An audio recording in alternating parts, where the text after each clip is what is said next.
అందరికీ నమస్కారం. నా పేరు శ్రీనివాస్. మీరు చూస్తున్నారు Sreenu social connect YouTube channel. Friends, 'Shambhala' trailer ఇప్పుడే చూసా. హీరో ఆదిది.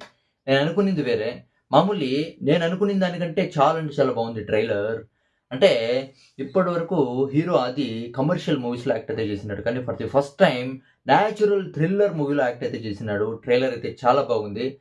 దీని గురించి అయితే మనమైతే మాట్లాడుకుందాం. ఈ 'శంబాల' అనే వర్డ్ మనం ఎక్కడ విన్నాం చెప్పండి ఫస్ట్? 'కల్కి' సినిమాలో అయితే ఈ 'శంబాల్' అనే పదాన్నయితే మనమైతే విన్నాము. అదే పదాన్ని సినిమా టైటిల్‌గా అయితే పెట్టారు.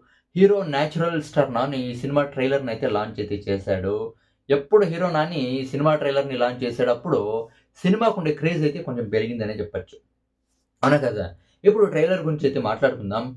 ట్రైలర్ స్టార్టింగ్‌లోనే ఒక వింత, ఒక ఆశ్చర్యం అయితే మనకైతే ఒక ఆశ్చర్యం అయితే ఇస్తుంది. అలాంటి ఒక ఆరంభంలోనే ఒక మిస్టరీ క్రియేట్ అయితే అయింది. అంటే ఆకాశంలో నుంచి ఒక ఊహించని ఉల్క భూమి మీద అయితే పడుతుంది. అదంతా స్ప్రెడ్ అయితే అవుతుంది. దీన్ని చుట్టూ స్టోరీ అయితే తిరిగినట్టుంది. అంటే ఈ ఉల్క ఈ పంచభూతాల్ని శాసిస్తుందంట. ఓకేనా? అక్కడ ఒక డైలాగ్ అయితే ఉంది. పంచభూతాల్ని శాసిస్తుందంటే ఇది సాధారణమైనది కాదు అనే ఒక బ్యాక్‌గ్రౌండ్ వాయిస్‌లో ఒక డైలాగ్ అయితే ఉంది. ఆ డైలాగ్ ఈ సినిమాలో ఉండే ఇంటెన్సిటీనైతే ఎలివేట్ అయితే చేస్తుంది. చాలా అంటే చాలా బావుంది. అంటే ఒక అతీంద్రియ శక్తి తర్వాత మనుషుల మధ్య జరిగే వార్ కనిపిస్తుంది. హీరో క్యారెక్టరైజేషన్ అయితే చాలా అంటే చాలా బావుంది. మనం ఊహించము. అంటే మూఢనమ్మకాల్ని నమ్మని ఒక సైంటిస్ట్ అయితే కనిపిస్తాడు ఈ సినిమాలో హీరో ఆది. తర్వాత ఒక డైలాగ్ గూడా చెప్తాడు. అంటే మీ కాకమ్మ కాశీ మజిలీగతలు మీ ఊరు వాళ్ళకి చెప్పండి.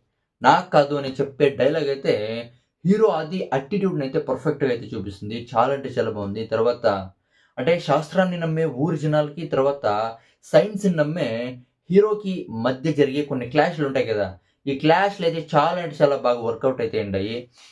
అంటే ఫైట్స్ గూడా చాలా అంటే చాలా డిఫరెంట్‌గా డిజైన్ చేసున్నారు. ఈ ట్రైలర్‌లో బలిచ్చే సీన్‌నయితే హీరో ఆది అయితే ఎదుర్కొంటాడు. అంటే ఇప్పటి నుంచి మీ పిచ్చితనానికి ఎవరిని బలి కానివ్వను. అది ఆవైనా సరే, ఒక చీమైనా సరే అని చెప్పే డైలాగ్ అయితే మాస్ ఆడియన్స్‌కి అయితే బాగా అయితే కనెక్ట్ అయితే అవుతుంది. ఈ కథలో దైవత్వాన్ని కూడా చాలా అంటే చాలా బలంగా టచ్ చేశారు. అంటే విధి నిన్ను ఇక్కడికి రప్పించిందంటే, నువ్వే ఈ సమస్యకి పరిష్కారం కనిపెడతావేమో అనే డైలాగ్ ఈ సినిమాలో ఉండే మెయిన్ అసలు పాయింట్‌ని అయితే రివీల్ అయితే చేస్తుంది. తర్వాత బ్యాక్‌గ్రౌండ్ స్కోర్ అయితే బావుంది. ఫైట్స్ అయితే చాలా అంటే చాలా డిఫరెంట్‌గా అయితే ఉన్నాయి. ఇప్పటివరకు సినిమా నాకైతే అనిపిస్తుంది ఈ సినిమా మంచి హిట్ కావచ్చనైతే నాకైతే అనిపిస్తుంది. దీని గురించి మీరేమనుకుంటారో కామెంట్ అయితే చేయండి. బై.